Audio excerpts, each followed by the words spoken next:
Ok. Wouh. Donc c'est principal, le premier. C'est principal le premier. Alors.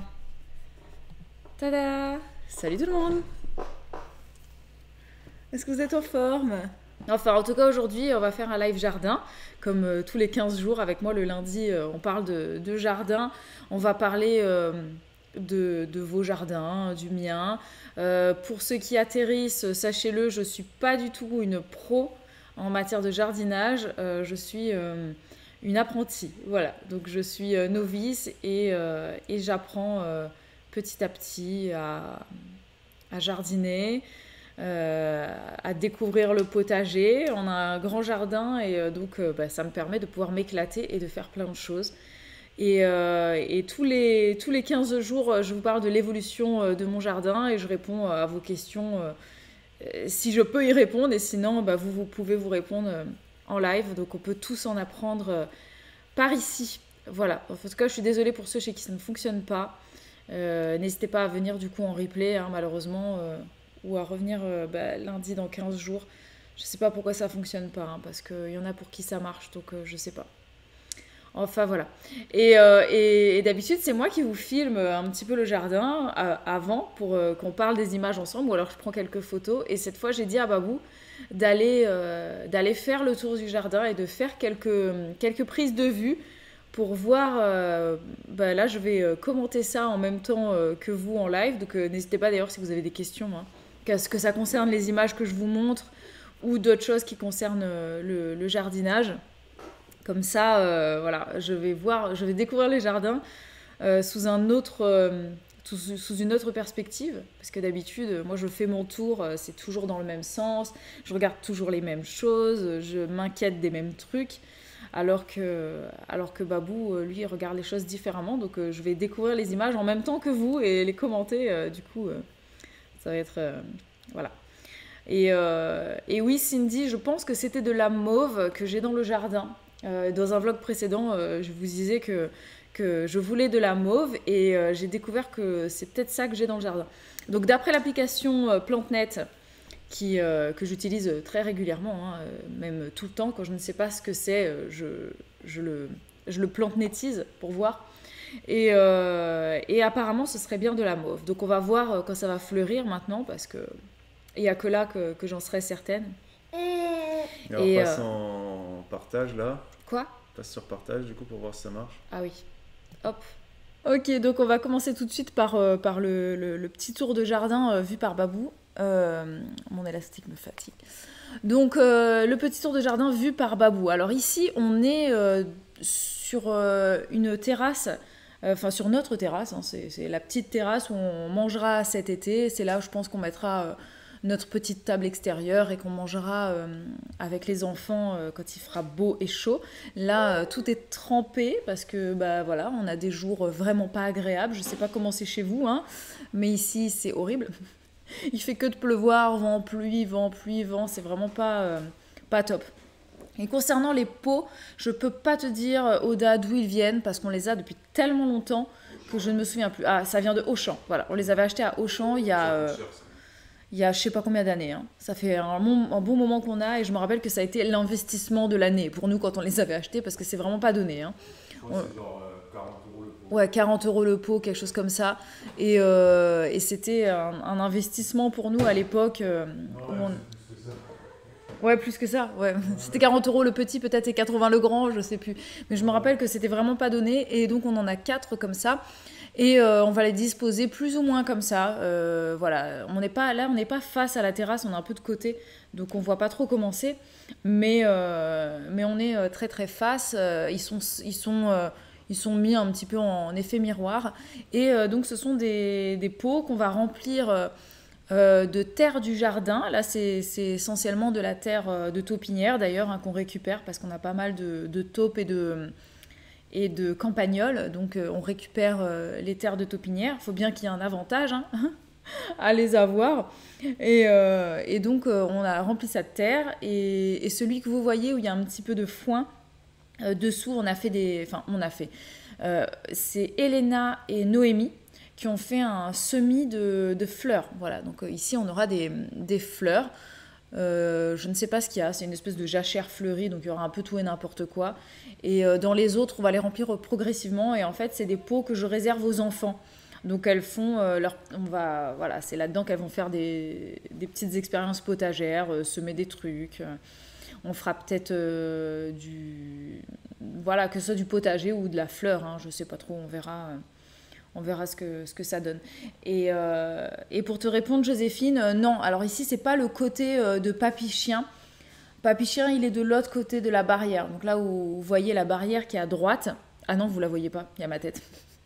Mais bon, bref, imaginez, il y a une barrière derrière. Merci Cindy pour ton abonnement. Et donc derrière ma tête, en fait, donc vous voyez pas, il y a une barrière. Et c'est de l'autre côté qu'il est Papy Chien, de l'autre côté du jardin. Donc qui donne du côté où nous on a le bureau et tout ça. Voilà. Donc c'est pas de ce côté-là. Et voilà. Donc je passe à l'image suivante parce qu'il n'y a plus vraiment grand-chose à dire là-dessus. Alors ici, Babou a pris en photo les figues. Oula. Hop. Babou a pris en photo les figues. Donc oui, on a un figuier dans le jardin. Il est assez gros, je trouve. Et là, on voit les figues qui commencent à bien grossir. Donc, moi, je suis ravie. J'adore les figues. Les enfants et Babou aussi. Donc, on va se régaler. J'ai l'impression, vu comme ça, que ce sont des figues blanches. Mais je ne suis pas sûre. Donc, on verra bien. Je ne sais pas du tout ce qu'elles valent. Je ne sais pas si elles sont bonnes, si elles sont sucrées, si elles deviennent bien grosses. Aucune idée. Je ne sais pas. Dites-moi si vous, dans le chat, vous aimez les figues et si vous avez des figuiers. Mais moi, je suis vraiment... mais j'adore ça. Et je me rappelle que quand on vivait dans le sud, on allait régulièrement, du temps où on n'avait pas d'enfants, parce qu'on était plus mobile, on partait avec Babou en amoureux ramasser des figues à la sauvage. Ok, Alex, elle aime pas les figues. Moi, j'adore ça. Franchement, mais toutes les figues. Ouais. Et donc, on allait chercher les figues sauvages et on se régalait. Bon, vous n'avez pas de figuier chez vous? C'est trop bon les figues. Moi je sais que franchement j'ai envie d'en avoir de plusieurs variétés. Donc là j'attends de voir si celles-ci elles sont bonnes.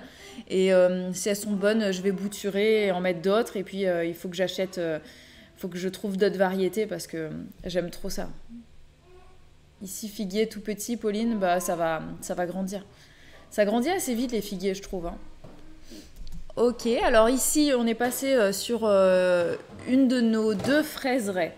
Enfin on a 3 coins à fraises. Alors ça c'est le petit coin à fraises qui est devant la véranda. Alors tu peux me redonner le nom de l'application pour reconnaître les végétaux. Alors Mandy, l'application que j'utilise moi c'est PlanteNet. PlanteNet, voilà tout simplement. Et c'est très...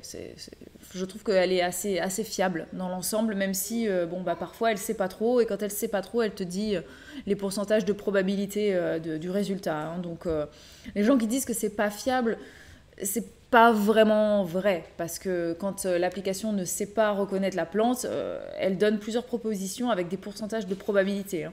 Donc si elle te dit à 90% que c'est un figuier, tu peux lui faire confiance. Si elle te dit à 10% figuier, tu sais que c'est probablement pas ça, quoi. Voilà. N'hésitez pas d'ailleurs à partager dans le chat les applications de reconnaissance de plantes que vous utilisez, si c'est pas PlanteNet. Parce que moi, j'utilise que celle-là, j'en connais pas d'autres. Et j'en suis très contente, mais si ça se trouve, il y en a que vous recommandez qui sont peut-être plus fiables ou alors qui peuvent permettre de croiser les résultats pour voir s'ils proposent d'autres choses. Ouais, je sais qu'il y a beaucoup de gens qui utilisent PlanteNet aussi, et c'est quand même assez bien. Ouais. Ok, donc du coup là c'est la fraiseraie qui est juste devant notre véranda. Et c'est pas... Enfin, il y a différentes zones où la terre elle est pas pareille là où on a mis. Et ici ça a l'air de plutôt pas mal se porter. Les feuilles sont bien grosses, ça dépend des variétés. On a je crois 6 variétés différentes. Donc on verra ce que...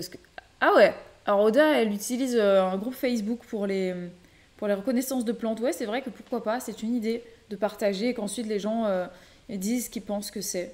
C'est pas mal. Et l'application plante médicinale, écoute, je regarderai ce que ça donne. Ouais. Et donc là, cette fraiseraie-là, elle est située. Ah, d'ailleurs, je vois, je sais pas si vous le voyez, mais je vois un petit escargot qui se balade au milieu des épluchures de pommes et de poires. Et donc ça me fait penser que je pense que cette photo a peut-être été prise pour ça. Peut-être que Babou a pris cette photo pour montrer qu'effectivement, nous, on n'a pas de compost. On fait ce qu'on appelle le compostage de surface. Et en fait, tout ce qui est épluchure de légumes et nos déchets de cuisine, on va les étaler sur ou sous le paillage au milieu de nos cultures.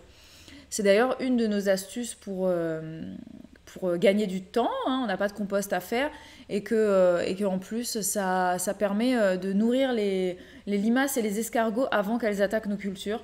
Elles vont d'abord s'intéresser à ce genre de trucs en fait. Donc là, on voit un escargot qui se balade. Je ne sais pas si vous le voyez, mais je pense bien que c'est un escargot. Je crois voir sa coquille. En tout cas, comme moi, j'ai l'écran qui est grand, donc j'arrive à le voir.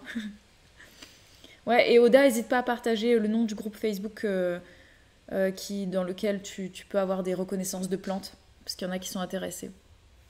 Et voilà, donc ça, je trouve assez bien, si c'est une idée que vous pouvez prendre si ça vous dit. Mais le compostage de surface, c'est merveilleux. Voilà, très pratique et vraiment sympa. Alors ici, on a en fait, on a deux pergolas. On en a une qui n'est pas végétalisée. C'est celle que vous avez vue tout à l'heure, où on avait notre petite terrasse pour manger à l'extérieur. Et ça, c'est une pergola qui est située en fait de l'autre côté de la maison et qui nous permet, du coup, en plein été, ça nous permettra en plein été d'avoir de l'ombre toujours à un endroit de la maison en fait, pour profiter de l'extérieur toujours avec des petits coins d'ombre. Et ça, ce n'est pas du lilas, Alex, c'est de la glycine. Voilà, c'est une glycine donc qui prend toute la tonnelle, qui grimpe dessus et qui va nous faire une belle ombre.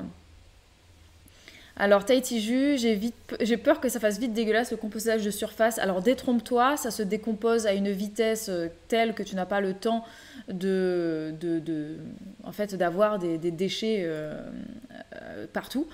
Et moi, je suis un petit peu de ton avis, et c'est pour ça que la plupart du temps, ce que je fais, bon, par manque de temps, ça arrive qu'on le mette directement comme ça, mais le plus souvent, en fait, on part au jardin avec un petit râteau, on soulève le paillage. Moi, j'utilise du foin, donc je soulève ça, je mets les déchets en dessous et je remets le foin par-dessus, ce qui fait qu'on ne voit jamais, en fait, les déchets. Voilà, donc c'est assez sympa.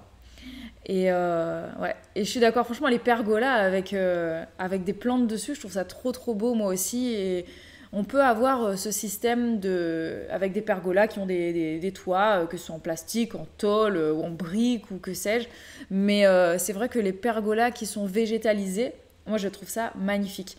Et ça fait beau. Après, le problème, effectivement, c'est que quand tu as des fleurs comme ça qui sont juste au-dessus de là où tu manges, bah, il risque d'y avoir des abeilles, des frelons, etc.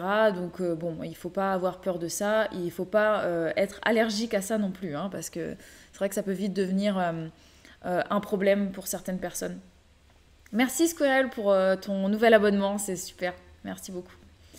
Et voilà, donc du coup, cette petite glycine qui commence enfin à être en fleurs. On est un peu en retard parce qu'il y a des gens qui ont leurs glycines qui sont en fleurs depuis bien avant nous, mais c'est vrai qu'on a un hiver à rallonge et comme vous pouvez le voir, je suis encore en pull. C'est hyper déprimant de toujours d'être au printemps, quoi. En hiver, mais bon. Le pire, c'est la vigne, de sacrés frelons qui viennent en été. Bah, écoute, je savais pas que la vigne attirait plus les frelons que d'autres choses. Bah écoute, nous, on a des raisins aussi. Je sais pas si Babou les a pris en photo, mais ils sont tout au fond du jardin, donc on verra bien.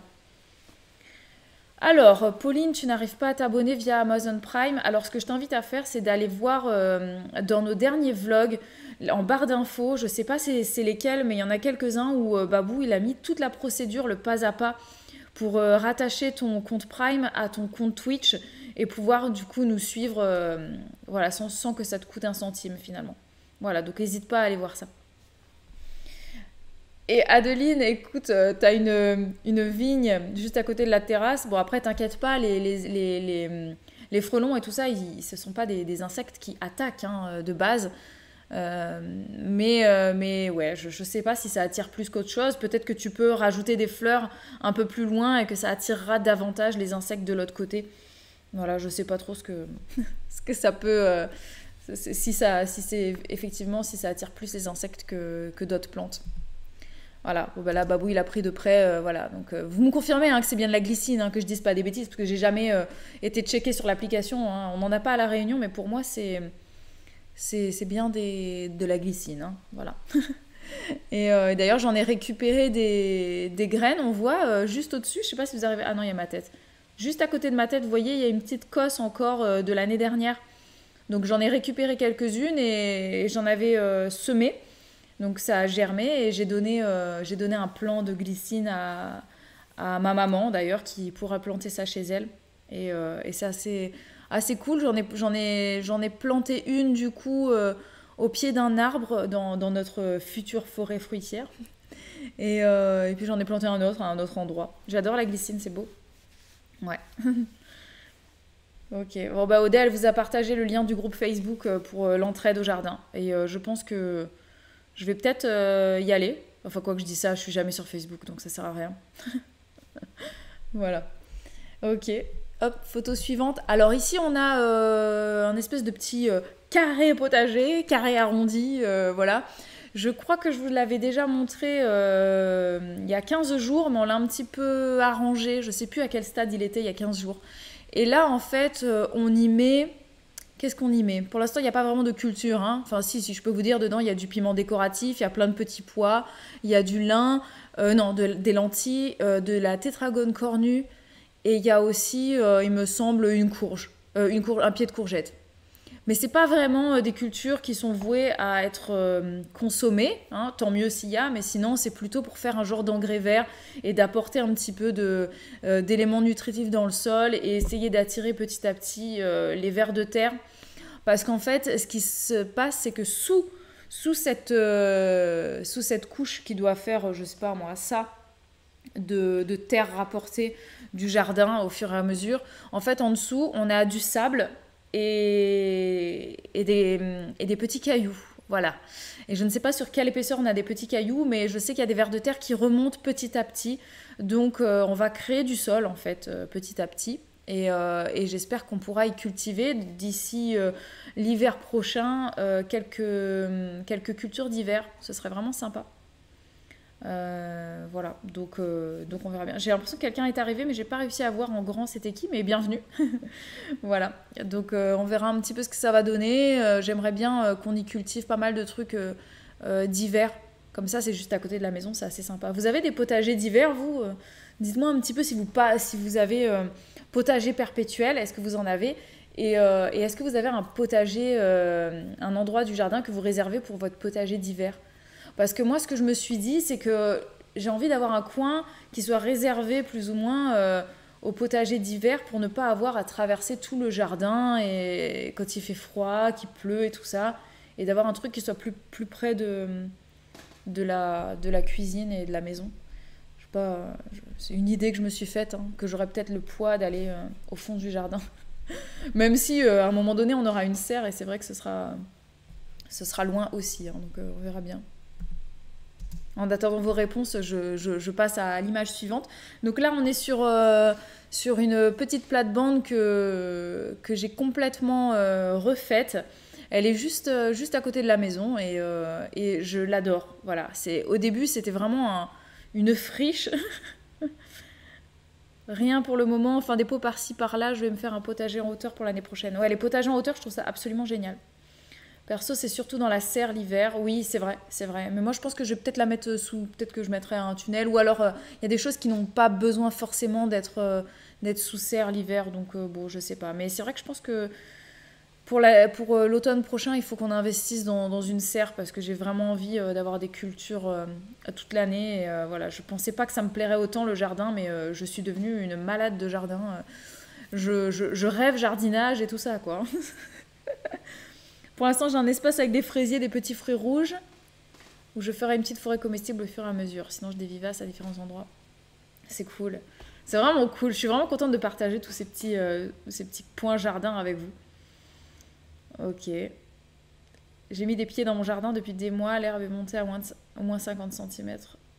Ouais, c'est vrai que plus ça monte, plus c'est difficile à tondre, hein. Donc, nous, il y a des endroits du jardin, je sais pas si Babou il les a pris en photo, mais on a des endroits du jardin où l'herbe, sans vous mentir, ça doit m'arriver, je sais pas moi, mais à mi-cuisse, et si c'est pas aux hanches. Et c'est vrai que quand on va devoir faucher ça, je pense qu'il faudra juste qu'on l'aplatisse. Pour l'instant, on laisse ça pour les insectes, donc on verra bien. Mais donc ça, c'est ma petite plate-bande que j'ai faite de toutes pièces. Dedans, il y avait, c'était une friche, il y avait tout et n'importe quoi. Ça n'avait aucun sens. Et en fait, j'ai tout viré. Ce que je jugeais intéressant, je l'ai planté ailleurs. Et j'ai laissé cette petite touffe de ciboulette. Et derrière, il y a de la ciboule. Et j'ai mis voilà, des aromatiques en tout genre. Et là, je pense que Babou, il a pris cette photo pour vous montrer la ciboulette en fleurs. Je trouve ça magnifique. Vraiment, ça, ce sont des fleurs que je trouve très jolies. Des petits pompons violets comme ça, c'est trop mignon. Et je les laisse monter en graines. Après, je vais les récupérer. Certaines vont se ressemer toutes seules. Et je vais en récupérer pour en semer ailleurs. Et puis, voilà. Ça, c'est très, très bon. Et ouais. Moi, Joséphine est d'accord avec moi. Je trouve que c'est des fleurs qui sont très jolies. Faut pas hésiter à laisser les choses monter en graines pour faire des fleurs comme ça. Je trouve ça sympa. Ça donne des couleurs au jardin. Et ce petit pompon au bout de la tige fine, je trouve ça trop joli parce que en fait, les tiges sont fines et nombreuses. Et donc, ça fait plein de pompons violets en haut. Et c'est vrai que c'est très joli. Très, très joli. Alors Déborah, elle te conseille, Oda, c'est Oda qui posait cette question, ouais c'est ça, à utiliser le rotophile quand l'herbe est trop haute. Et effectivement, c'est vrai que c'est pas une mauvaise idée. Si t'as pas des grandes zones, peut-être aussi tu peux utiliser la cisaille comme ça à main. Et puis ça peut aider. Ton pied a l'air très touffu, tu peux aussi séparer les bulbes. Oui, je pense aussi le faire. Faudrait que je m'en occupe, surtout que là, vous les voyez pas, mais en fait, au cœur de ce petit... cette touffe, il y a pas mal d'escargots, voilà, donc je vais peut-être la diviser et puis en mettre un petit peu ailleurs, mais j'attends que ça monte en graines et je m'en occuperai après. Alors ici, c'est un petit... voilà, on est entre le massif de fraises que je vous ai montré tout à l'heure et je pensais qu'il fallait pas laisser fleurir la ciboulette. Pauline, pourquoi ?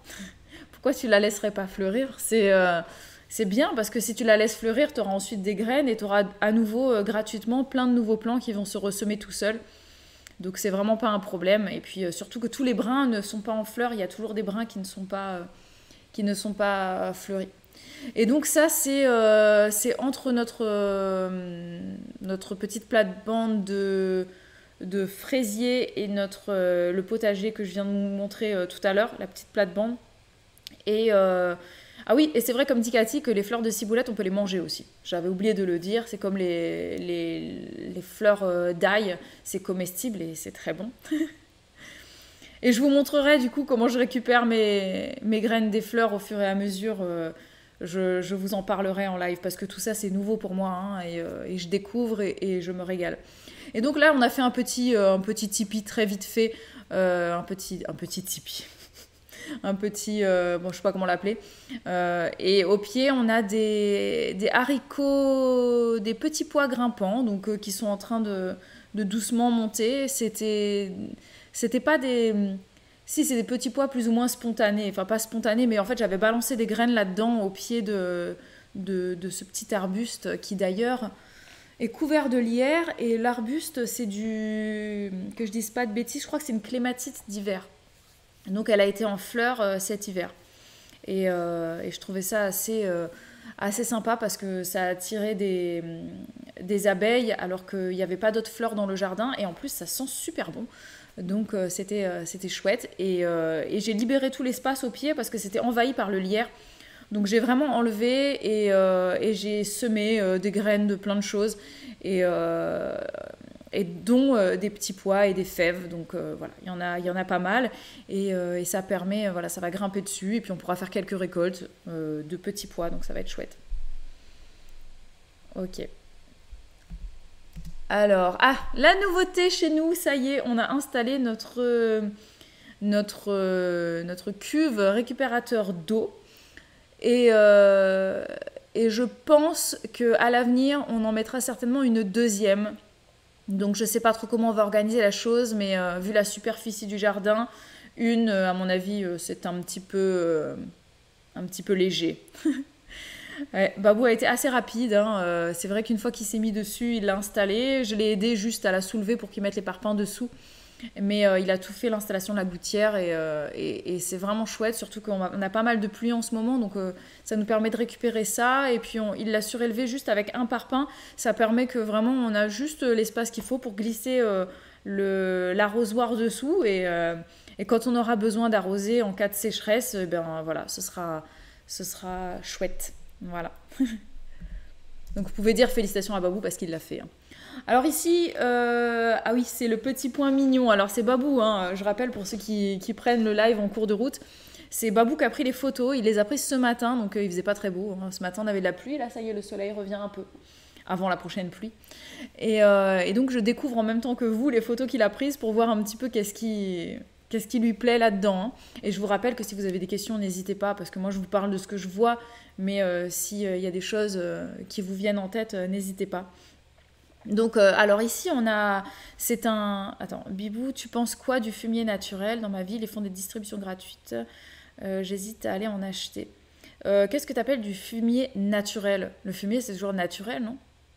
Enfin, je sais pas ce que tu entends par naturel, en fait. Mais le fumier, c'est une matière qui peut être intéressante. Après, j'en pense pas grand-chose parce que j'ai pas assez de recul pour dire si ça vaut la peine ou pas. Si t'en as, moi j'aurais tendance à dire que si t'en as de manière gratuite ou vraiment peu chère, fonce.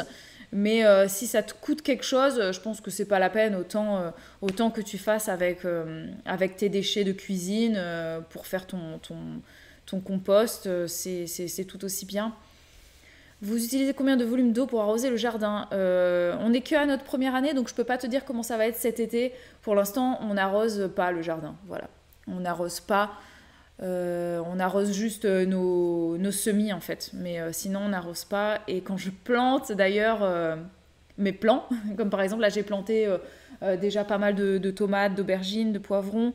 Voilà, ce genre de choses. Je n'arrose pas. Je creuse un trou, je mets dedans, je tasse et je n'arrose pas. Voilà.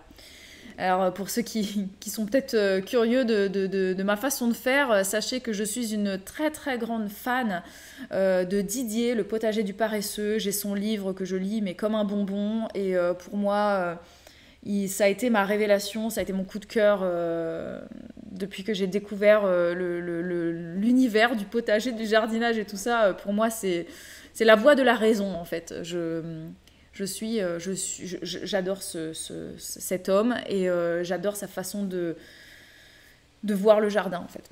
Donc là, on a un petit... En fait, on est dans le massif. On a un massif juste devant les fraisiers qu'on a vu tout à l'heure. On a un massif tout rond où au centre, on a un olivier qui d'ailleurs est en fleurs. Donc je pense qu'on aura des olives cette année. Il est très très beau. J'adore les oliviers. Et tout autour, on a des rosiers qui étaient déjà là. Et moi, j'ai rajouté... un plant de casseille, donc mélange cassis-groseille. Et j'ai rajouté des fleurs, des choses comme ça.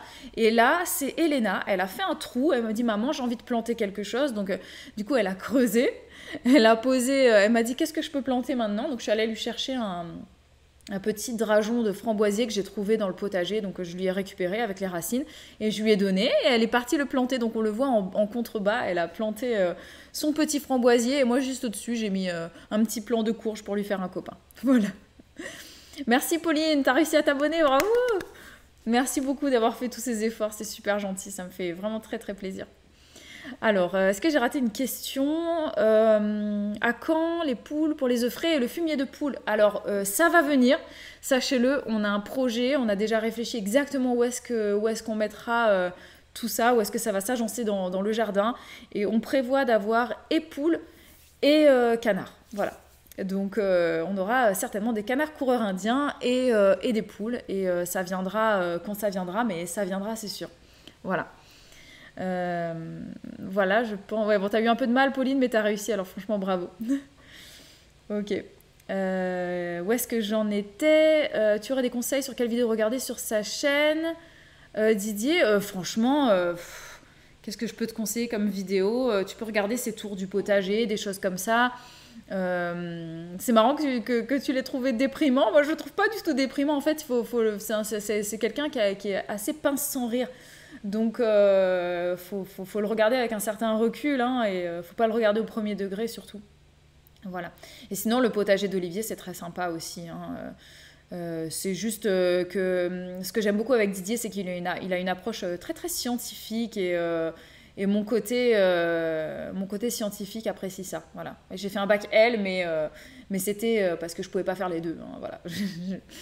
J'adore les sciences. Vraiment, moi, la science de la vie et de la terre, voilà. SVT, mais j'étais une mordue de ça. J'adore ça. Moi, la biologie, c'est quelque chose qui me plaît beaucoup. Mais je l'ai vu, moi, sa vidéo sur les virus que tu trouves fataliste. Non, je l'ai pas trouvé fataliste, moi. Je pense que chacun a sa façon de voir le truc, du coup. Hein, mais je comprends qu'il puisse pas plaire à tout le monde, hein, cela dit. Ok, photo suivante. Ah, magnifique. On a un très très beau plan sur un bel élevage de pucerons par les fourmis sur les fèves. Alors, dans le jardin, j'ai pas mal de plants martyrs. Hein, les plants martyrs étant les plants qu'on laisse pour les insectes et les animaux plutôt que pour soi. Et donc j'ai pas mal de fèves qui sont colonisées par les pucerons et je préfère qu'ils aillent là-dessus que sur d'autres choses. L'année prochaine, je verrai comment je fais. Mais moi, ce que je vous conseille de faire, c'est de faire plus de plans que nécessaire. Comme ça, au moins, vous ne serez pas dégoûté si vous faites bouffer des trucs. Après, ça dépend aussi de la place qu'on a. Hein. Moi, je parle par rapport à la superficie dont on dispose. Mais là, je pense que voilà, Babou a voulu clairement nous montrer qu'on a pas mal de plants de fèves qui sont colonisés par l'élevage de pucerons. Donc, pour ceux qui ne le savent pas, hein, sachez-le, les pucerons... sont très appréciés des fourmis parce que les fourmis traient les pucerons pour manger leur miella. Et donc là, ils colonisent tout le haut des fèves comme ça. Généralement, ils sont plutôt en hauteur. Il y a des gens qui les traitent avec du savon noir. Quand t'en as besoin, et ben, écoute, tu peux traiter ça avec du savon noir. Sinon, couper la tête du pied de fève et puis après, il repart. Ou alors, tu laisses et puis voilà. Dites-moi un petit peu si vous avez des plants qui sont plus attaqués que d'autres par les pucerons et si vous faites quelque chose ou pas. Ok, alors là, j'essaie de suivre un petit peu de quoi vous parlez dans le chat. C'est quoi Ah oui, trop tard pour les tomates. Oh, c'est pas si tard, hein. Je pense qu'on peut encore semer un peu de tomates. C'est juste que là, tu peux espérer récolter que... si tu sèmes maintenant, je pense que tu récoltes que en septembre. J'imagine, je sais pas trop. Encore que, hein, là, moi, franchement, les plans que j'ai, je sais pas si Babou, il a pris des photos, mais ils sont vachement en retard. Hein. Il a tellement fait froid cette année que je sais pas si j'aurai des tomates avant le mois de septembre. Hein. On verra bien. Alors, justement, en parlant de tomates, on a ici une zone à tomates. Donc, une plate-bande au pied de chaque tuteur. On a mis un plant de tomates qui grandit péniblement.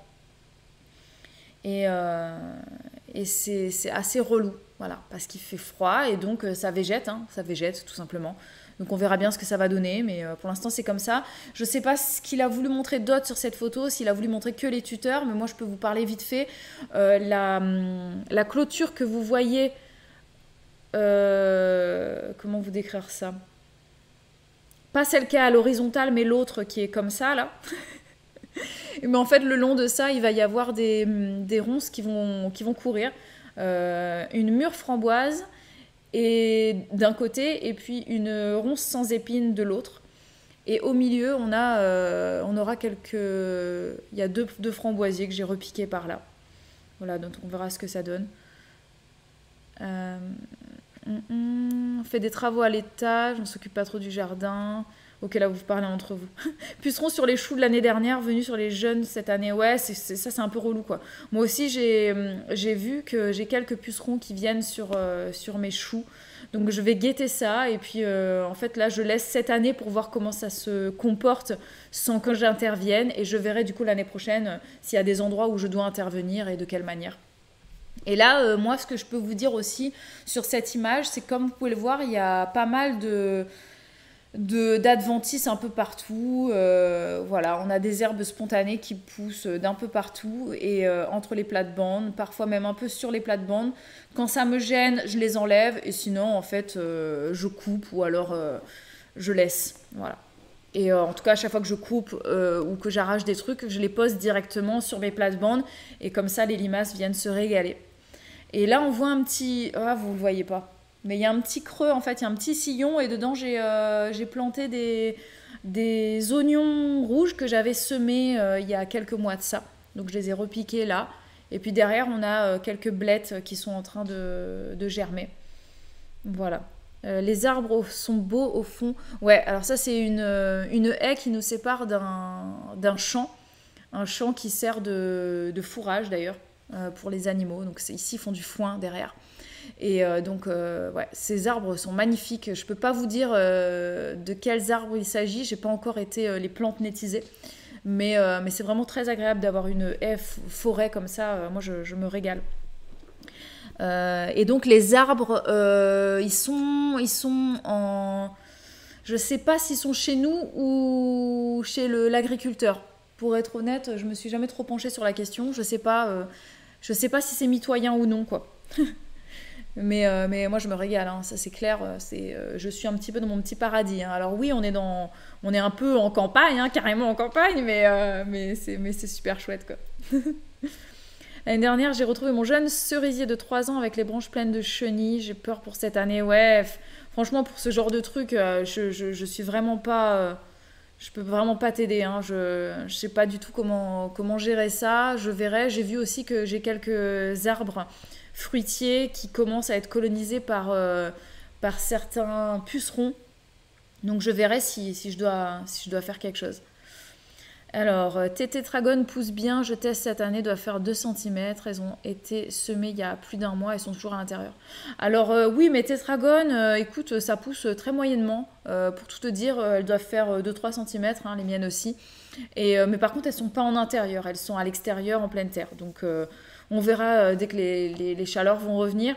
Et comme j'avais très très peu de graines, moi ce que j'espère c'est qu'il y ait au moins un plant qui fleurisse, comme ça je pourrais récupérer les graines et faire un truc plus sympa l'année prochaine. Ok, Cathy dit que la lavande ça repousse les chenilles, donc tu mets des plants de lavande un petit peu partout, certainement que ça doit agir un petit peu comme répulsif. J'ai un plant de lavande, je vais attendre que ça grossisse et que je puisse le bouturer pour en mettre partout. Ouais, n'hésitez pas, la lavande c'est vrai que c'est génial. Hein. Il n'y a pas que les arbres fruitiers, mon tilleul se fait manger ses petites feuilles aussi. Oh merde, ouais ça c'est relou. Mais écoute, je ne sais pas trop quoi te dire malheureusement. Alors ici on a 3 chouchous. On distingue pas vraiment les 3 plants, mais il y a 3 plants de chouchous et ils ont vraiment pas aimé les températures. Ils étaient au chaud à 20 degrés et ils sont passés du jour au lendemain en extérieur à des températures assez fraîches parce que la nuit il a connu des nuits à 3-4 degrés. Donc c'était un petit peu froid pour lui, mais il repart. Donc on le voit pas bien sur la photo parce que Babou l'a prise de haut la photo. Mais au pied, on voit qu'en fait, il rebourgeonne très très bien. Donc j'ai bon espoir d'avoir des braies de chouchou à manger cette année. Et tout autour, j'ai repiqué des oignons rouges aussi. Je sais pas si vous les voyez en bas. Mais j'ai repiqué des oignons rouges que j'avais semés plus tôt dans l'année. Et je me dis que ça va peut-être le protéger un petit peu. Voilà. Parce que c'est antifongique et tout ça. Et c'est assez sympa de mettre ça au pied des cultures. Ok. Nous, on a un pot de bouture de lavande à la maison. On en a plein, mais pas près du jardin. Bon à savoir. Ouais, franchement, n'hésitez pas. Hein. Je pense que la lavande... Mais pas que la lavande. Il y a plein de plantes qui sont très, très odorantes et tout ça. Il ne faut pas hésiter à les mettre partout dans le potager parce que ça perturbe les limaces et tout ça. Et je pense que ça protège pas mal les plantes qu'on cultive. Voilà, donc moi je pense à la mélisse, la verveine citronnelle, verveine menthe, la menthe. Enfin, il y a plein de trucs comme ça. Ok, Cathy a dit qu'on peut aussi utiliser la lavande sèche autour des plantes. Bah écoute, c'est très bon à savoir et je pense que je le ferai aussi alors. Ok, non mais c'est cool. Ils sont toujours au chaud, il fait 6 degrés le... Ouais, on ne parlait pas à moi. Ok. Et donc voilà pour ces petits chouchous. Et je sais pas si vous voyez, il y a un peu d'ortie aussi à droite à gauche. On a pas mal d'ortie dans le jardin. Et j'en suis très contente. Voilà. Alors ici on a 2 plates-bandes. Alors c'est marrant parce que c'était des plates-bandes que j'avais préparées quand on arrivait ici. C'était quand? C'était en janvier. Ouais, c'est ça, c'était en janvier que j'ai fait ça. Et j'avais pas fait grand chose en fait. Hein. J'ai simplement mis du fumier et du foin. C'est tout ce que j'avais fait. J'avais laissé comme ça. Et le terrain était vraiment très très argileux, gorgé d'eau. C'était horrible, c'était de la gadoue. Et j'avais dit, je cultiverai pas là-dedans cette année, ça sert à rien.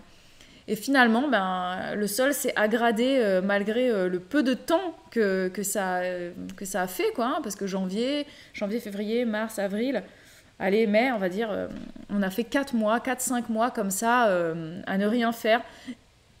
Maintenant, ça grouille de vers de terre et de plein d'insectes là-dessous. La terre, elle est magnifique. Et du coup, j'ai commencé à planter des trucs. Là, on a juste à gauche, c'est la plate-bande où il y a une ligne de poivron, une ligne de piment. Et la plate-bande de droite, ce sont les aubergines. Voilà. Là, on a une autre plate-bande à tomates. Donc, c'est là qu'il y a la tonnelle, la structure en bambou que Babou a installée. Et ici, on va y faire grimper avec un système de ficelle. Là, c'est pas encore installé, hein, mais on va avec un système de ficelle faire grimper des tomates. Et j'ai fait l'association qui est souvent faite par les jardiniers, œillets d'Inde, tomates, basilic. Voilà. Donc ça, ce sont 3 choses qu'il y a à foison dans cette petite plate-bande. Et j'ai mis également quelques oignons par-ci par-là dedans. Alors, je vois qu'il y a eu des questions, je reviens dessus. Bibou, faites quoi avec les orties? Moi, j'ai l'intention de mettre du vinaigre d'alcool dessus pour m'en débarrasser. Ah non, mais faut pas se débarrasser des orties. Garde-en un petit coin dans ton jardin. Ça dépend de la superficie que tu as, mais franchement, garde un petit coin d'orties, c'est génial. Comme dit Tahiti Jus, va sur internet, tu tapes que faire avec les orties au potager et tu trouveras tellement de choses. Tu peux faire des décoctions d'orties, du purin d'orties, des infusions d'orties. Pour le potager, quoi, tu peux l'utiliser en paillage, tu peux l'utiliser même dans ta cuisine, tu peux faire des soupes à l'ortie, tu peux faire des salades avec les jeunes pousses d'ortie, vraiment énormément de choses. Donc faut pas s'en débarrasser, hein. Franchement c'est génial les orties. J'ai des zones de culture au milieu des graminées comme les tiennes et les herbes repoussent à travers la paille. La paille, c'est vraiment pas l'idéal, je trouve. La paille laisse passer la lumière, donc les herbes repoussent au travers. Franchement, moi, ce que je vous recommande 10 000 fois, c'est le foin. Le foin, c'est beaucoup plus occultant et surtout, il ne faut pas hésiter à mettre une grosse épaisseur. Quand je dis une grosse épaisseur, c'est je sais pas moi, au moins 15 cm, quoi, hein, pour que ça permette d'occulter la lumière et que du coup les herbes elles passent plus au travers. Après tu auras toujours des herbes qui vont passer au travers, ce sont des herbes qui ont des rhizomes souterrains qui sont très épais, qui leur donnent une sacrée réserve, une sacrée énergie, et elles arrivent à traverser le foin et celles-là faut les virer quoi, depuis la racine, mais sinon voilà. Ton basilic tient le choc à l'extérieur sans problème, hein. Ça va là à l'extérieur, les nuits elles descendent plus en dessous de 5-6 degrés, donc ça va. Par contre, le basilic résiste un petit peu moins aux limaces, voilà. Ça, c'est un peu un problème, mais bon, j'en ai planté un petit peu partout, donc j'ai bon espoir d'en garder quand même pour moi. Ok. Tac. Est-ce que j'ai des souris? Alors, on a pas mal de souris, mais pour l'instant, je les ai pas encore vues. Je vois juste leur galerie. J'ai vu qu'on a aussi des taupes, parce qu'on reconnaît les galeries des taupes, c'est un trou qui est à la perpendiculaire en fait, alors que les souris c'est en biais. Donc on a un endroit où on a un peu de taupes, ça me dérange pas du tout. Au contraire, je récupère leur terre, c'est génial. Les souris aussi, je récupère leur terre. Mais là où c'est plus problématique, c'est que les souris, elles peuvent manger les racines de certaines cultures, ou alors elles peuvent carrément manger certaines cultures. Je n'ai pas de problème pour l'instant à ce niveau-là.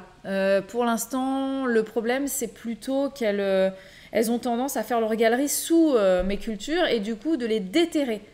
Donc ça, c'est problématique. Du coup, je suis obligée régulièrement de venir tasser la terre pour réenterrer mes plants parce que sinon, leurs racines ne sont plus collées au sol et donc ça peut mourir. Voilà. Du coup, est-ce qu'il faut enlever le paillage pour semer en terre? Oui, c'est plus simple. Tu peux pas semer à travers le foin, donc soit tu enlèves intégralement ton paillage, tu sèmes et tu remets quand ça a germé, ou alors tu fais comme certains font, tu découpes ton foin pour faire un sillon en fait, et au travers, et puis tu sèmes dedans. Voilà. Moi généralement ce que je fais c'est que j'enlève le paillage, je sème, et ensuite je mets, quand ça a poussé, je remets un peu de paillage. Voilà. Hop, je reviens sur les photos. Alors ici, qu'est-ce que c'est? C'est un petit rond à pommes de terre. Alors ça, c'est expérimental. Ce sont des pommes de terre sur foin, enfin sur gazon, pardon. Je les ai posées sur le gazon. En plus, c'était un gazon, comme on le voit, c'est blindé de rumex. Bon, là, on voit quand même les plants de pommes de terre hein, qui réussissent à prendre le dessus petit à petit, mais on voit qu'il y a encore du rumex que j'essaye d'étouffer au fur et à mesure avec le foin. Et puis on verra ce que ça donne. Voilà, c'est vraiment purement expérimental et que je me dis que si on récolte pas de patates par ici, au moins j'aurais créé une plate-bande en rond et ça peut être assez sympa. Voilà. Moi je m'amuse, hein, franchement, je me régale à faire des expériences dans le jardin. Et donc là on a une autre plate-bande en rond aussi. Là pour le coup j'avais pris ma petite comment ça s'appelle? Une petite binette, bref, à main. Et j'ai enlevé la première couche de gazon qui était là-dessus, en rond. On a mis un étendoir à linge et au pied, on a des cornichons et au milieu des cornichons, j'ai mis de chaque côté un petit tournesol. Voilà. Et en fait, on va les faire grimper avec un système de cordes. On va les faire grimper sur le petit étendoir à linge. Donc on verra ce que ça donne. C'est pareil, ce sont des cornichons, on verra. C'est quoi ça? Ah Ah oui, je l'avais oublié, je vais même plus le voir ce truc tellement je trouve que ça sert à rien. Donc c'est pareil, j'ai fait un rond là c'est au milieu de mes raisins. J'ai mis quelques vignes, j'en ai planté 7. Il y en a d'ailleurs 4 qui sont partis et 3 ça végète grave, je sais pas si ça va partir. Et là en fait, j'ai fait un cercle que j'ai couvert de fumier qu'on a récupéré dans le jardin, parce qu'il y avait des poneys avant nous. Et j'ai mis par-dessus du foin, de la tonte, du foin, de la tonte. Et ensuite, à l'intérieur, j'ai planté 2 plants de melons qui se font littéralement bouffer par les limaces. Voilà. Donc je les ai laissés et puis advienne que pourra. Si jamais il y en a un qui arrive à survivre, écoutez, je lui décernerai une médaille et je mangerai peut-être un melon. Et puis sinon, tant pis, ce sera une plate-bande que je pourrai du coup cultiver l'année prochaine parce qu'elle sera devenue intéressante. Voilà. Oui, alors Cindy dit son voisin utilise des ultrasons pour éloigner les taupes. Moi, ce que je vous invite à faire, c'est de ne pas éloigner les taupes parce que les taupes, c'est vraiment pas gênant. Ça ne mange pas les cultures. Les taupes, ça mange les vers de terre. Donc une fois que ça a fini de faire ses galeries, ça n'en fait plus d'autres. Hein. Donc voilà, moi de tout ce que j'ai pu lire, entendre, la taupe n'est pas gênante comparée aux râteaux-pieds et aux campagnols, quoi, qui eux peuvent être un petit peu problématiques. Voilà, donc ça c'est une vigne. On voit le bourgeon là qui est bien parti. Je suis très contente. Les melons, ça prend tellement de place, j'aimerais bien, mais c'est trop envahissant. Oui, comme beaucoup de courges rampantes, c'est vrai que ça prend de la place. Hein. Elle fait un terrain de golf, la taupe. Ah non, c'est sûr. Après, tu peux utiliser ça à ton avantage. Soit tu récupères la terre, soit tu sèmes des trucs dans cette petite terre qui est très aérée et qui est absolument géniale. Tu peux utiliser ça aussi.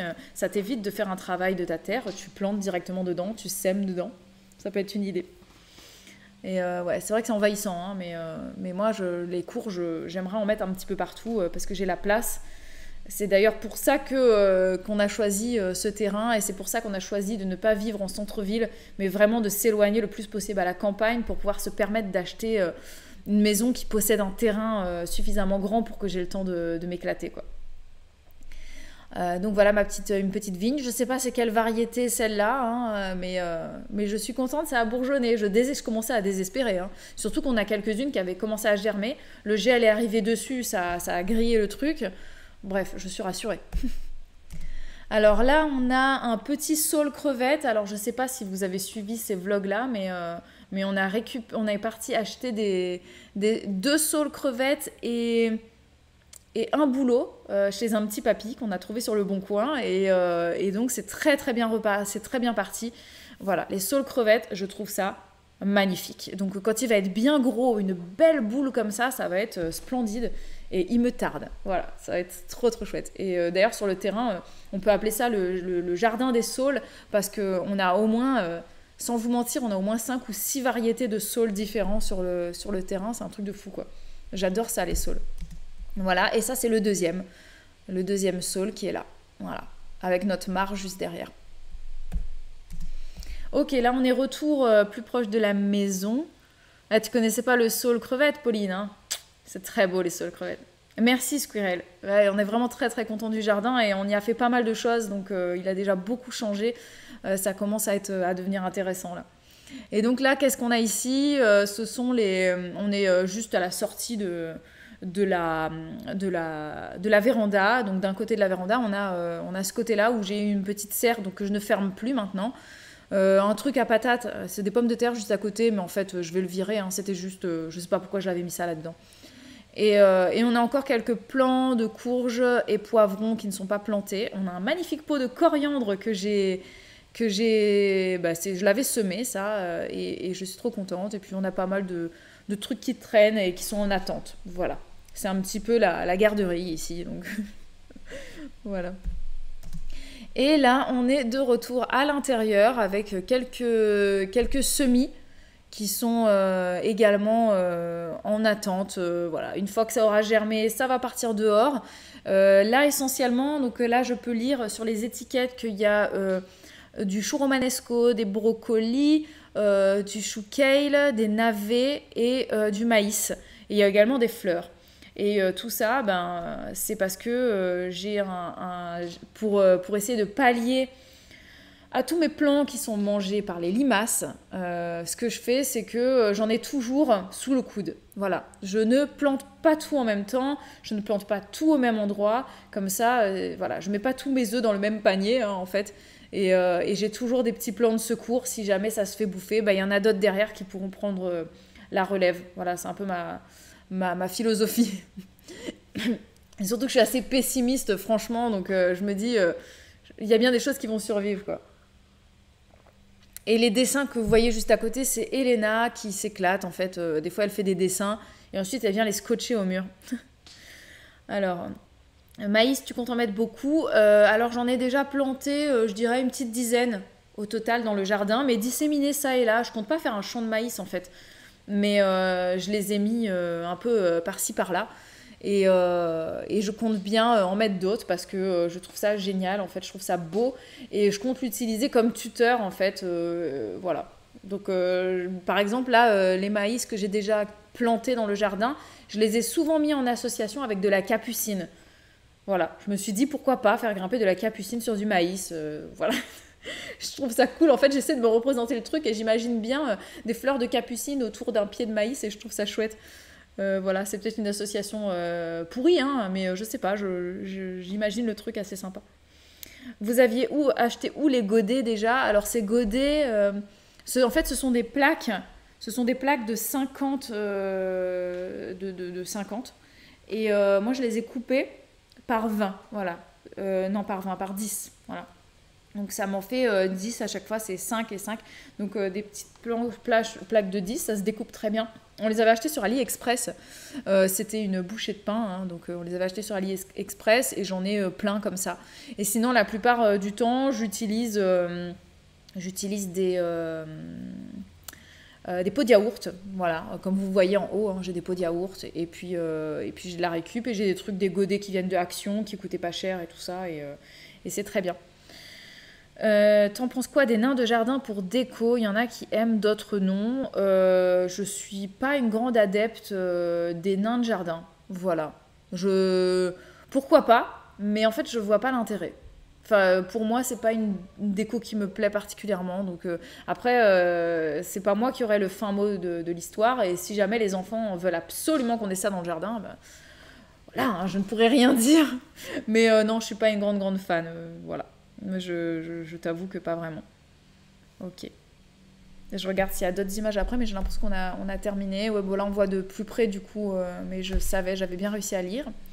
Ici, on a les patates douces qui ne sont pas encore allées en pleine terre. Et je ne sais pas si vous voyez, mais il y a un petit plant de tomate qui est apparu. Je ne sais pas d'où il vient, mais il est sorti de terre. Donc, je ne sais pas ce que c'est. Je ne sais pas c'est quoi comme tomate. J'en ai aucune idée. Il me semble que j'avais vu tout à l'heure la question d'ailleurs sur les variétés de tomates que j'ai plantées. Et j'en ai pas mal.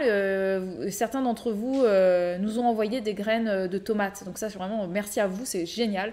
Donc j'ai quelques variétés précises où c'est étiqueté, je sais ce que c'est. Mais la plupart, en fait, c'était des sachets de tomates variées que j'avais achetés. Et du coup, je sais pas ce que c'est. On verra une fois qu'il y aura le fruit, quoi. Et voilà. Donc là, c'est des patates douces. Les autres plants que j'avais déjà mis en pleine terre, ils sont grillés hein, par le froid. Donc ceux-là, ils sont en attente, en train de s'impatienter et que j'espère pouvoir les mettre assez vite en pleine terre parce que là, ça commence à s'impatienter et les racines sortent par-dessous. Ouais. Et Tahiti Jus, les patates douces, c'est vrai qu'elles ont besoin de beaucoup de chaleur. Beaucoup de chaleur. C'est vraiment un truc qui a besoin de chaleur et d'humidité. Et c'est embêtant. Je me trompe peut-être, mais tu ne plantes aucune fleur. Alors, c'est Babou qui a pris les photos, donc il n'a pas pris en photo tout ce qu'il y a. Oui, non, mais c'était déjà là la glycine. Mais non, moi, il n'a pas pris en photo, mais j'ai semé plein de fleurs. J'ai semé de la facélie, j'ai semé des œillets d'Inde, j'ai semé de la moutarde, des tournesols, du lin. Ça fait des magnifiques fleurs bleues. J'ai semé des bleuets, j'ai semé des coquelicots, j'ai semé trop de choses. Plein de fleurs, plein de fleurs. Et j'ai même, en plus des fleurs que j'ai semées, comme ça, de manière précise, j'ai 4 sachets de jachères fleuries différentes. Donc voilà, non, il y a vraiment beaucoup de fleurs. Simplement, pour l'instant, ce n'est pas en fleurs. Voilà. Donc si, il y a la moutarde qui commence à fleurir. La facélie, ça va pas tarder, et la bourrache aussi. Mais sinon, voilà, il n'y a pas encore de fleurs, donc forcément, ça n'a pas été pris en photo, quoi. Mais ouais, on en a plein, Oda. J'ai seulement des racines sur ma patate douce, 5e essai, c'est la première qui prend. Voilà, l'année prochaine, ça se fera plus vite. Mais je pense qu'au fur et à mesure, on trouve les méthodes qui nous conviennent. Je sais que ici, la méthode que j'ai utilisée, qui a très bien fonctionné, ça a été dans l'eau. Voilà, il y a beaucoup de gens qui utilisent avec le système dans le terreau, mais je sais pas. Moi, j'ai pas confiance en moi pour le faire parce qu'il faut garder la chaleur constante. C'est une chose, mais il faut garder une humidité constante, mais qui soit pas trop trempée parce que sinon ça pourrit. Donc c'est pas facile. C'est les pieds de qui sous la capture, c'est perturbant. Oui, c'est vrai. Sous ma tête, on dirait que c'est mes jambes. Regardez. Ouais, ça fait trop bizarre. Ce sont les pieds d'Olivia. Voilà, c'est les jambes d'Olivia. Et sinon, la patate douce, je la mets entière. Voilà, donc on revient à la première image, ce qui fait que je vais rebasculer. Alors attendez que je retrouve ma souris parce que je ne la vois pas. Ah, voilà, je suis ici. Bim. Et voilà. Oui, donc non, je la mets... en fait, ce que j'ai fait, donc moi j'ai commencé en janvier. Hein, c'est le 1er janvier que j'ai commencé à faire mes boutures, à faire germer mes patates douces. Donc je les ai prises entières avec les petits pics là, les petits cure-dents, et j'ai mis dans de l'eau. Et ce qui est très important à ce stade-là, c'est qu'elles aient de la chaleur. Donc voilà, pour moi ça a été un peu le combat parce qu'il fallait trouver un endroit qui soit suffisamment lumineux mais suffisamment chaud. Et ça c'était un peu compliqué. Et je vous avoue que longtemps je me suis posé la question de où les mettre. Et finalement je les ai mis à côté d'un chauffage. Devant une fenêtre, voilà. Et le mieux c'était la véranda, mais en fait il faisait beaucoup trop froid dans la véranda parce que notre véranda n'est pas chauffée, donc c'était assez relou. Et voilà. Et une fois que ça a commencé à germer, la chaleur était un petit peu moins importante, mais il fallait là pour le coup pas mal de lumière, donc c'est passé dans la véranda. Et voilà. Donc c'était un peu relou le début, mais finalement ça s'est fait. Mon mari a planté du bambou dans notre jardin, mais apparemment c'est ultra envahissant. J'hésite à lui dire de l'enlever. Les bambous, ça dépend des variétés. Il y a des variétés qui ne sont pas traçantes, donc c'est ça qu'il faut regarder. Faut vraiment regarder la variété pour voir si ça peut être un problème ou pas. Et si c'est un bambou qui est traçant, je t'invite à acheter des gros pots ou des grosses jardinières et les cultiver en pot pour pas que ça envahisse. Ou alors, nous on a vu, Babou il est parti acheter des bambous chez un gars qui vendait ça sur le Bon Coin et lui il a une bambouseraie, je sais pas comment on dit ça, une bambouseraie, je sais pas. Ouais c'est ça, une bambouseraie. Et ce qu'il faisait lui, en fait, c'est qu'il s'en fichait que ça trace, mais il tondait. Et le fait de tondre, en fait, ça permettait de maîtriser le truc. Voilà, alors après... Ouais, il a délimité une zone. Il a délimité une zone et quand ça allait sous la zone, de toute façon, bah, il tondait, vu qu'il y avait son herbe, ouais. Bah, il tondait. Mais ça allait pas au-delà, au fur et à mesure? Peu importe, il tondait. Oui, mais après, l'herbe, elle peut être coupante. Parce que le bambou, c'est... Ah non. Non, vu que c'est jeune, peut-être que c'est pas... Ça pousse pas en 2 jours. Ouais. Ouais, donc voilà. Et puis Cindy dit... Faut pas laisser le truc 1 mois, quoi. Tu vois. Oui, c'est ça. Qu'on peut mettre du géotextile autour ou de la bâche. Et effectivement, ça va délimiter et ça va l'empêcher de traverser, quoi. Si tu mets de la bâche... Bon, enfin, après, il faut voir, parce que si tu mets juste de la bâche, c'est peut-être pas très esthétique aussi, donc ça dépend. Tu peux mettre de la bâche et des dalles tout autour, par exemple, et voilà. Babou fait son sport, ouais, il porte Noémie. Je sais pas où est-ce qu'ils étaient. Ils étaient peut-être au jardin, mais ça m'étonne. Vous faisiez quoi? On était dans la chambre. Ouais, c'était dans la chambre. Bon, bah voilà. Ah, vous avez écouté le live? Ah, d'accord. Ouais, bon, bah Déborah, si tu sais pas c'est quoi comme variété, franchement, je t'invite à d'abord le mettre dans un pot pour voir comment ça se comporte, parce que c'est vrai que ça peut vite être un problème selon la surface que tu as, quoi. Je sais que nous, par exemple, on est envahi par des topinambours malgré moi, parce que quand on est arrivé, j'ai découvert petit à petit qu'on avait des topinambours et en plein milieu du potager, j'ai des topinambours qui sortent de tous les côtés, et ça, c'est un peu un problème, par contre. Voilà. Après, je me dis, au pire, ça va peut-être... les souris vont peut-être plutôt manger les topinambours qui sont dans mes allées plutôt que de les mettre ailleurs. Et concernant le bambou, pour en faire des tuteurs, sachez que tous les bambous ne sont pas bons à faire des tuteurs. Voilà. Il y a des variétés qui sont plus adaptées que d'autres. Voilà. Enfin voilà, ça fait déjà bientôt 1h30 que je papote avec vous. Je pense que j'ai fait le tour. Je vais vite regarder. Il y avait 1 ou 2 questions. Ah non, bah moi j'ai regardé, c'est parce que ça fait longtemps que tu as connecté le truc. Oui. Ah, c'est pour ça, non, c'est bon, on a encore du temps. On a encore du temps, donc je vais vite. J'avais quelques questions auxquelles j'avais envie de répondre, que j'avais vu passer sur Insta. N'hésitez pas si vous en avez d'autres, vous. Ah, la consoude. Parlons de la consoude, avant que je regarde ça. Tahiti Ju qui dit « Moi j'ai mis de la consoude, je m'attends à me faire envahir malgré ma surutilisation, suspense. » Franchement, je pense que c'est pas mauvais de se faire envahir par la consoude. De tout ce que j'ai pu lire, c'est comme l'ortie, c'est génial. Donc, et en plus, je crois que tout se mange sur la consoude. Hein. Dites-moi si je dis des bêtises, mais je crois que tout se mange en plus. Donc, tu peux l'utiliser comme paillage, tu peux faire du purin avec la consoude, tu peux la manger. Ça fait des très jolies fleurs qui attirent plein d'insectes et tout, donc c'est top top. Et la consoude, en fait, le week-end dernier, le week-end dernier, il y a 2 semaines, je sais plus, on est allé en week-end chez la famille de Babou, et il se trouve que dans leur jardin, ils avaient un gros plan de consoude. Donc j'en ai récupéré quelques rejets, voilà, avec un petit peu de racines. Il n'y en avait pas beaucoup, mais il y en avait un tout petit peu. Je me suis dit, la consoude, c'est hyper coriace, ça va repartir. Sauf que le problème, c'est que j'ai récupéré ça dans une terre sableuse, limoneuse au possible, alors que chez nous, c'est plutôt argileux. Du coup, la terre n'est pas du tout pareille. J'ai déterré ça assez tôt dans la journée, ce qui fait que c'est resté pendant assez longtemps hors de l'eau, hors de la terre, etc. Ça faisait complètement la gueule quand on est rentré. Dès qu'on est rentré, j'ai mis ça dans du terreau, j'ai bien détrempé le truc et je me suis dit, faites que ça reparte. J'ai vu dès le lendemain que ça faisait toujours autant la tête. Je me suis dit, bon, bah tant pis, je vais le mettre en pleine terre et puis advienne que pourra. Et j'ai mis en pleine terre, je croyais que c'était mort et là, j'ai l'impression qu'il y a un petit bourgeon qui est en train de sortir. Donc, je croise les doigts pour que ça ait pris parce que franchement, j'ai trop envie qu'on en ait. Bibou, est-ce que tu penses que tu pourras planter du géranium? Il y a plein de variétés de géranium. Alors actuellement dans le jardin, on a du... Il me semble bien que c'est du géranium rosa qu'on a. Rosanne, pardon. Et j'aimerais beaucoup planter le géranium rosa, par contre. Donc le géranium qui ne fait pas de fleurs, mais qui sent divinement bon, que nous, on a à La Réunion. Ça, j'aimerais beaucoup en avoir.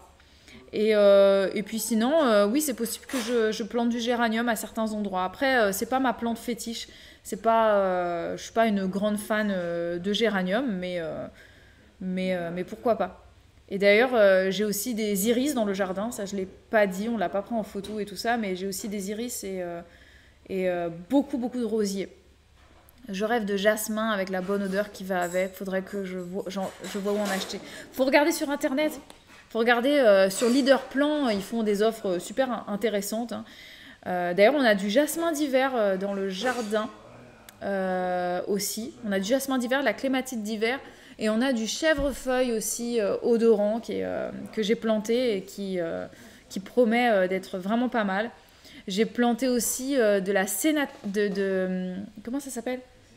Du céanote, de la céanote, bref, bleu, magnifique. On a des hibiscus aussi dans le jardin.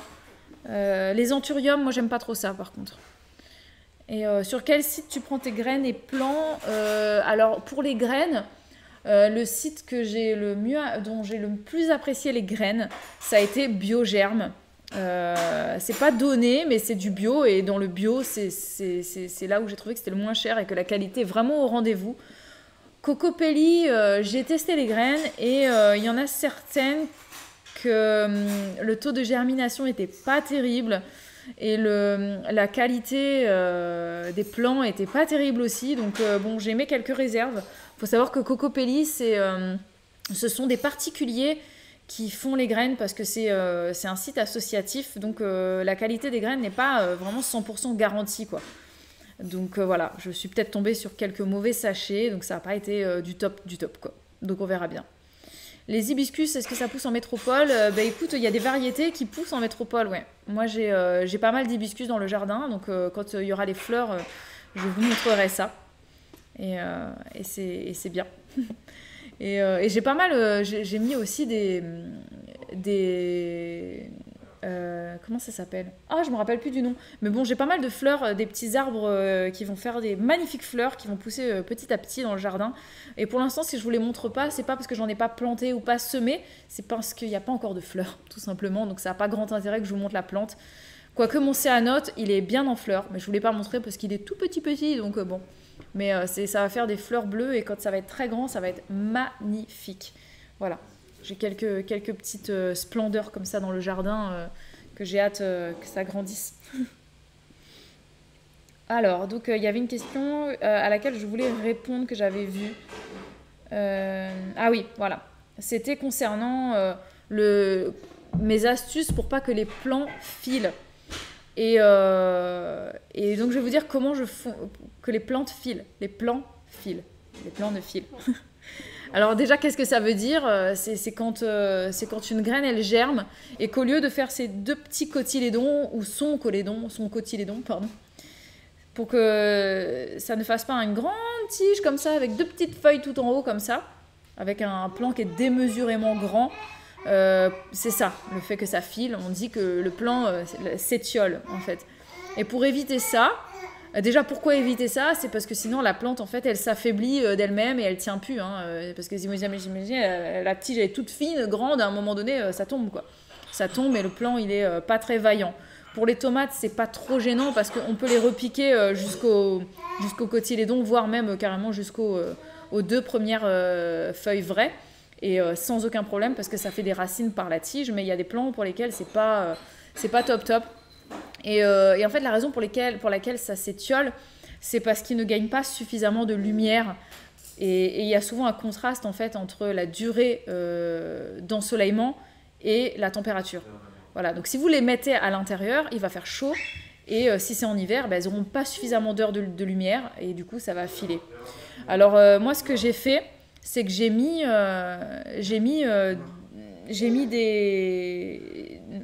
mes graines à germer au chaud.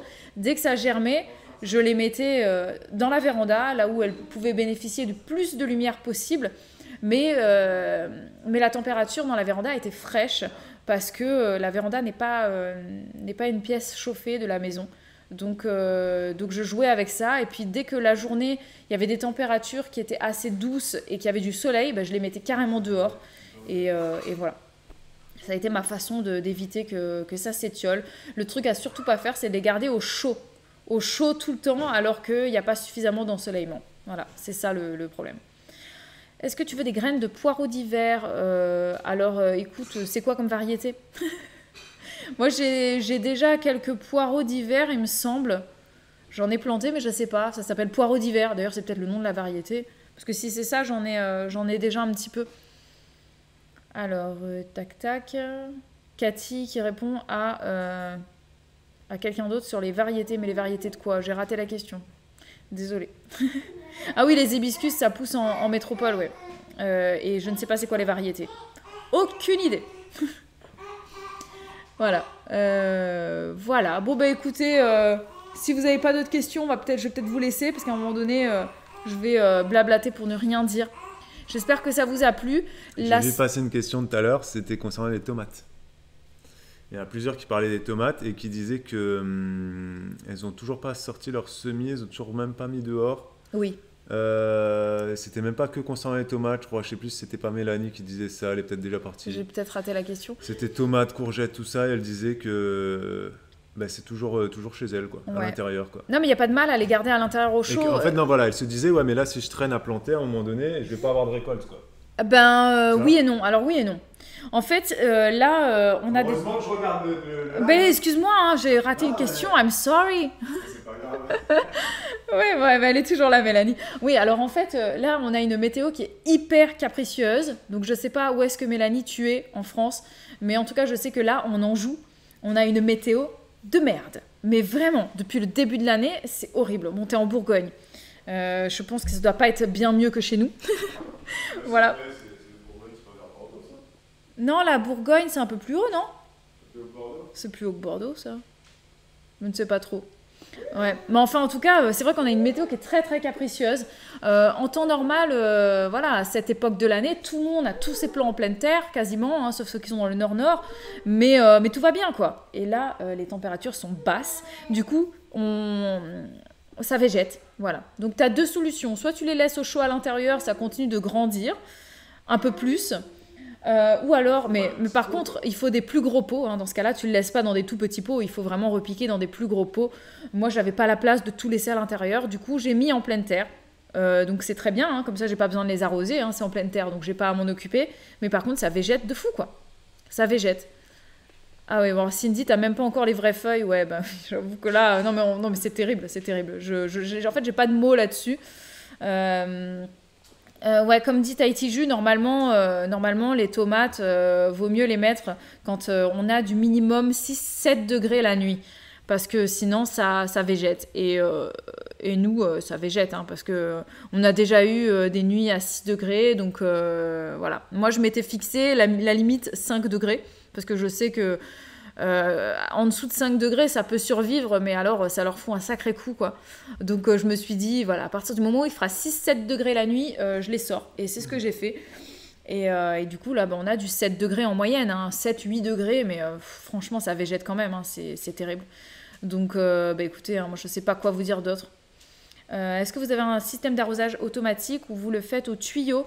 Alors, on n'a pas de système d'arrosage automatique et je ne pense pas qu'on en installera, sauf peut-être si on a une grande serre un jour, je ne sais pas. Mais sinon, je pense qu'on fera tout à l'arrosoir et je vais essayer d'arroser le moins possible. Mon objectif à terme, c'est quasiment de ne pas arroser, donc on verra bien. Pour l'instant, il n'y a pas besoin d'arroser parce que il pleut et puis que la terre elle est mouillée tout le temps, hein, donc ça sert à rien.